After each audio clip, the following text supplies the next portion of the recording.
Win-win is fictitious. It's nonsense. It's the biggest lie that's ever been told in the negotiation world, because win-win presupposes that both parties can win. That's just not true. Because in order for that to happen, to be able to divide value equally between both parties, you would need to be 100% transparent with each other about everything. That's just not going to happen.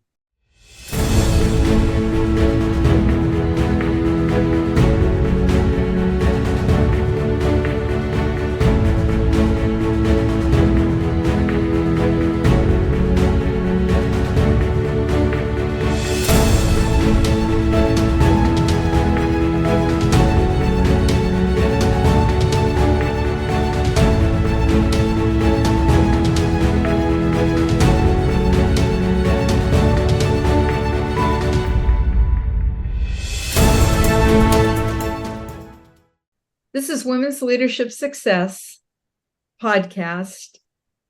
And today I'm very excited to have Mark Raffan on the show. Mark is a wonderful negotiator. He has a great book out. And welcome, Mark. Thank you so much for having me. It's a great pleasure to be here. Can you tell us the name of your book and a little bit of your background of how you happen to become an expert on this subject? Certainly. The book is 9 Secrets to Win Deals and Influence Stakeholders, a field guide to B2B negotiations. And the book came to life as a direct result of the training and coaching that we do at my company, Negotiations Ninja. And that started as a result, actually, strangely enough, of a dare in a bar with a few friends where I was complaining that there was no great negotiation content out there. And as all good friends should do, they said, don't moan about it, do something about it. So I had a few more drinks. I decided that was a great idea. And then the next day, Negotiations Ninja was born. But my entire career has been in the procurement space, the opposite of sales.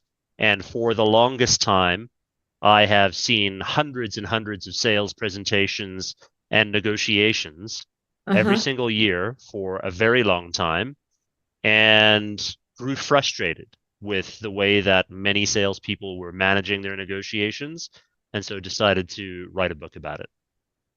Great. So I read your book. I loved your book. I'm an unusual podcaster because I do read the books. And I'm always looking for something that's really, really helpful for my audience, which are people working in companies. And I was struck with how many things you said in the book that I had not heard before and wanted other people to hear. And also, not everybody in my audience is a salesperson, but for those of you that aren't salespeople, stick around because this is really, really going to help you to understand negotiations. And then in part 2 of the show, we're going to talk about how you can use these negotiation skills to help yourself in your company and also to when you're negotiating a salary. So what is a negotiation mindset?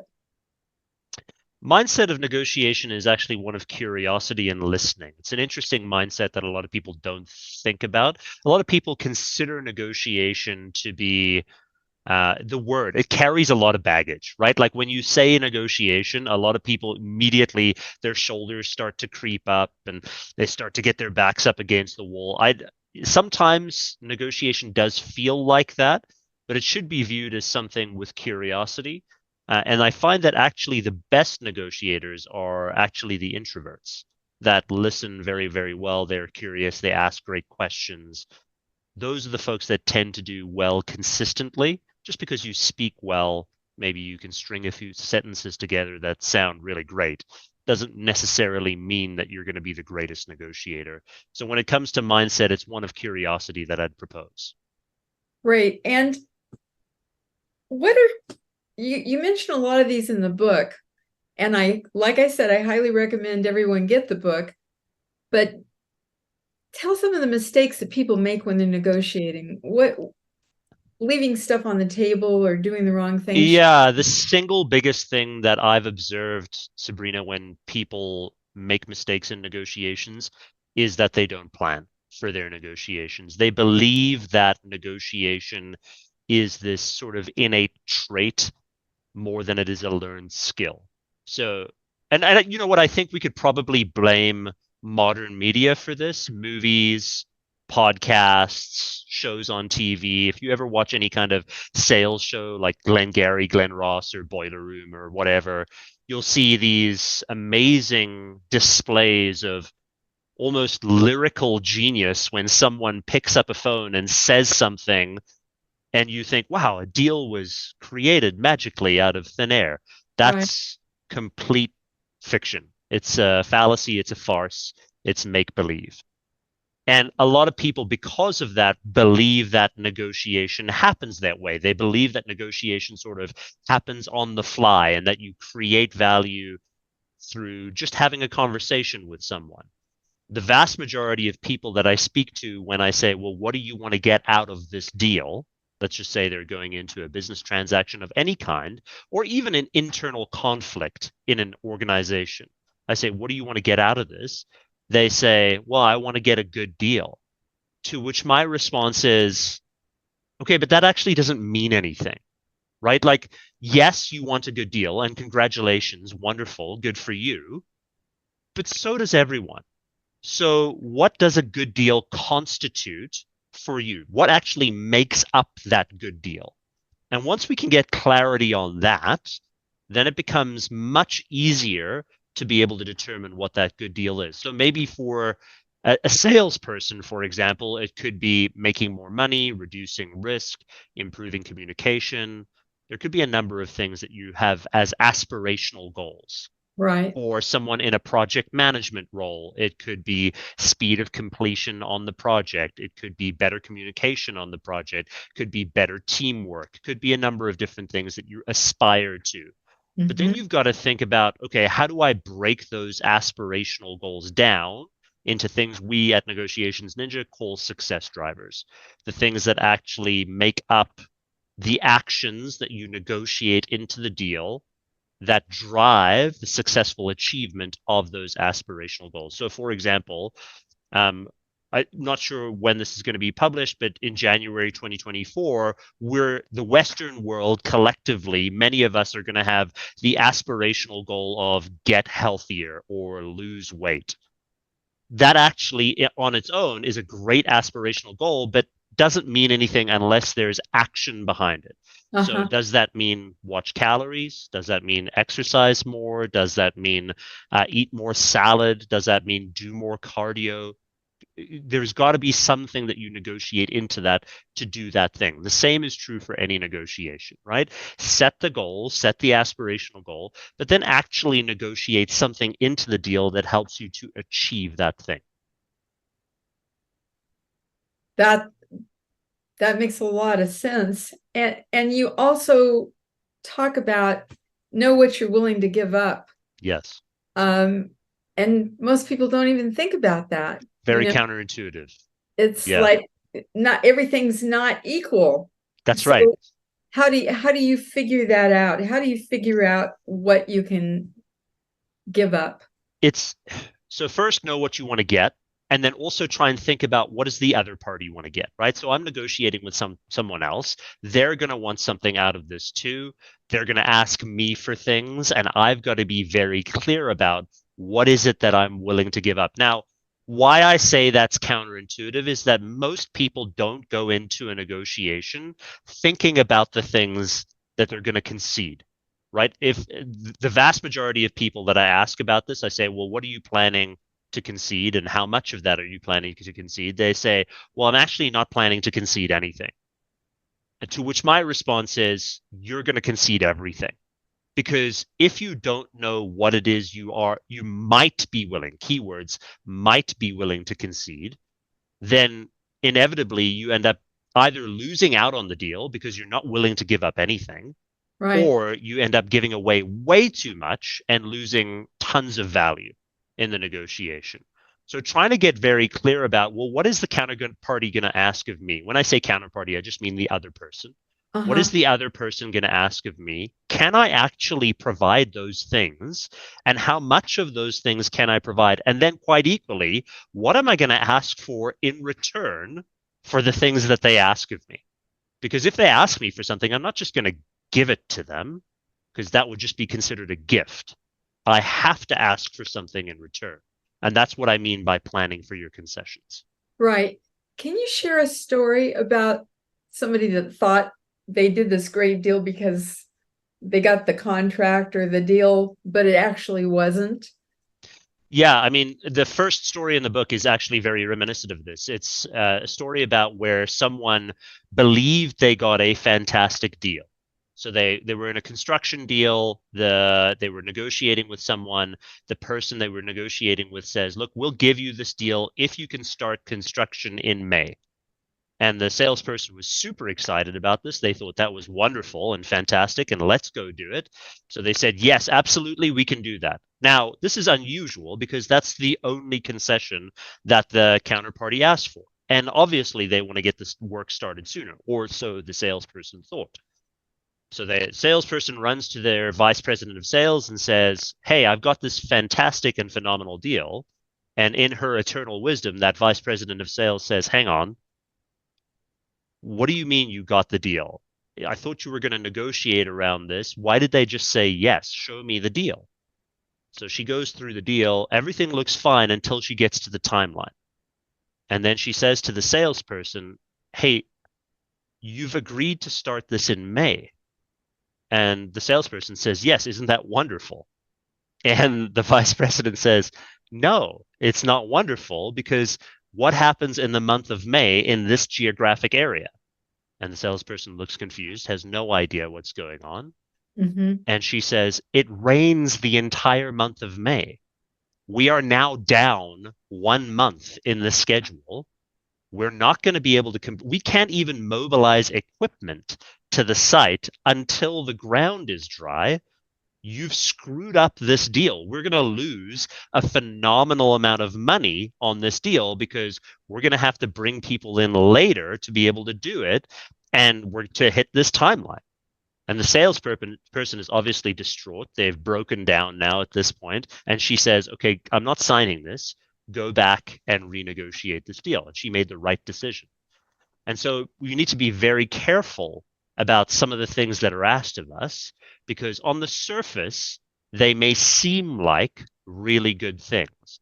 But if you're not clear about what makes your business tick and how your business works, it's not going to be a good deal. So this being prepared is on multiple levels.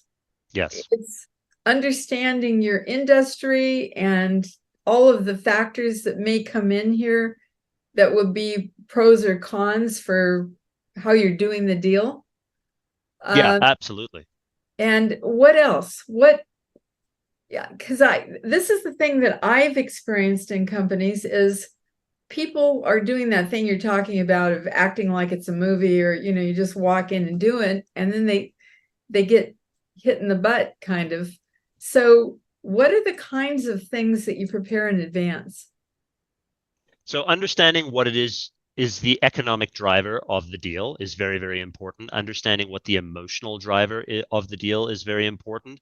Not just understanding the company that you're negotiating with, but understanding the person that you're negotiating with and what motivates them. And in the book, we take folks through a number of different questions that you could ask the counterparty to be able to understand what is really driving this for them so that you can better understand where you are within the deal, how to generate additional value, what to concede, those kinds of things.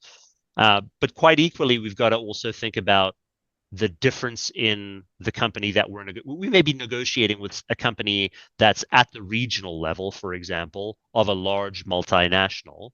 And Uh-huh. there's culture differences that exists at the regional level versus the national level versus the headquarters level. And so understanding those things and preparing for those things are very important as well. Right. And you have a great you have a lot of great charts people can fill out in the book. And one of them was how much authority does the person have? Yes. And can you say a little more about that? Yeah, it's important to understand not just who the decision maker is in the deal, and you'll get this from any kind of negotiation or sales training where they say, well, who's the decision maker? That's not as important as understanding who influences the decision maker, especially if you're going into a large sale, or a large transaction. Because finding out who the decision maker is in today's day and age is quite easy because you can utilize LinkedIn and many other tools, and developing a relationship with them is standard sort of relationship management techniques. But understanding who influences that person is equally as important as understanding who they are. Because we need to understand two things. We need to understand who the major influencers are and who the minor influencers are. Now, major influencers are people who are directly affected by the decision that is being made, that have big sway over that decision maker. So let's say, for example, I'm selling welding services into a manufacturing organization. The person responsible for that spend may be the plant manager, they may be the decision maker, but a strong influencer of that decision maker may be the maintenance superintendent of that plant. Now, a minor influencer may be someone in accounting or accounts payable or project management that may be tangentially affected by the decision, but is not directly affected by the decision. I don't want to spend any time with anyone who is a minor influencer. I only want to spend time with people and influence people who are major influencers of the decision maker. Because then if I can spend that time with them, I can understand, number one, who doesn't want this to happen? Who wants this to happen? And who would rather remain status quo? And understanding that is integral to any negotiation, because if I understand this is the key. If I understand who doesn't want this to happen, then I can use my time effectively to convince that person that this is the right decision that needs to be made, or find a way to sideline them and silence them as a part of the negotiation. It's so important. How do you find out who those people are? I realize that that's a question that could take several hours, but what are some beginning ways that you can start? I call it reconnaissance. It's almost like Yes. you're in the army and you're out doing the reconnaissance in advance. How do you start figuring that out? It starts with just asking yourself some very simple self-reflective questions, including the first one, which is the most important one, is who is going to be directly impacted by this, who has major influence. So if I'm selling accounts payable software, Uh-huh. then the accounts payable supervisor is going to be affected by this, right? So Right. I need to be friends with and understand and try and influence that accounts payable supervisor. Maybe someone even in accounts receivable or in an accounting leadership position is going to be affected as well. And maybe even an influential person on the accounts payable team. And asking questions of the person that you're chatting to in the business is a great way to be able to understand who these people are. And I like to start the conversation by saying, hey, usually whenever I get into a discussion with someone who's investigating a service that we're offering to them, there are sometimes people missing from that first conversation. People that are going to be directly affected by the change or impacted by the change that are probably going to want a little bit of influence over this. Who do you think those people would be? And it's sort of this disarming, nonchalant, sort of roundabout question that makes someone go, oh, you know what? Jenny is really important. She is going to be affected. But you know what? We should probably include Jen. And then I would say, oh, who's Jenny? Oh, Jenny's the accounts payable supervisor. Sounds interesting. We should probably include Jenny. What about someone from your legal team or your procurement team? Any of them need to be involved in that chat? I don't know if we need to involve them this early. Well, you know what? Let's just give them a heads up. Because the last thing that I want to have happen is, let's say you and I are really excited about this, but we get to the end of the deal and then they raise their concerns. It's only going to slow things down. So better to just at least give them a heads up and give them the opportunity to be involved rather than not. Are you okay with that? And I always ask that permission-based question at the end to say, are you okay with that? Gives them the feeling of authority that they're a part of this and that they're driving the boat. They say, yes, of course, that's really a good idea. And then we bring those folks into the conversation. And you're really helping them to have the best outcome possible for both of you by doing that. Yeah, Now, I mean, ideally, we want to get into a situation where we're driving value, right? And that's the main goal of the discussion. And I don't want to be in a situation where I get to the end of a deal and Jenny from accounts payable should have been involved and like from the beginning. And then Jenny says right at the end, no, I don't want to do this, and kiboshes the whole deal. That would be tragic because that's a significant amount of work invested for nothing. oh, this is so good. And we're going to end pretty quick here, but I want to ask you, what's a good way to practice this so that you overcome your self-doubt and you maximize your ability to be a good negotiator? How do you practice this? Find someone within your organization or a loved one or a friend, get them to write down some questions that they can ask you, get them to fill the role of the person that you're going to be having the discussion with, and then just do back and forth conversations with them. An easy way to practice this right away is actually just to utilize ChatGPT to generate a lot of questions that you may have or that you may want to practice just to see what you're going to get, how you're going to get it, and then get them to be hard on you. Get them to be difficult with you. Get them to be the jerk of the negotiations so that you can adequately prepare for the negotiations so that if you come across that type of a person, you're ready. I remember from your book, you said, get rid of thinking of a win-win. People will Yeah. say, oh, let's make it a win-win. Why Yeah. doesn't that work in negotiations? This is a very controversial thing that a lot of people don't agree with me on, That's okay. but We like that. win-win is fictitious. It's nonsense. It's the biggest lie that's ever been told in the negotiation world because win-win presupposes that both parties can win.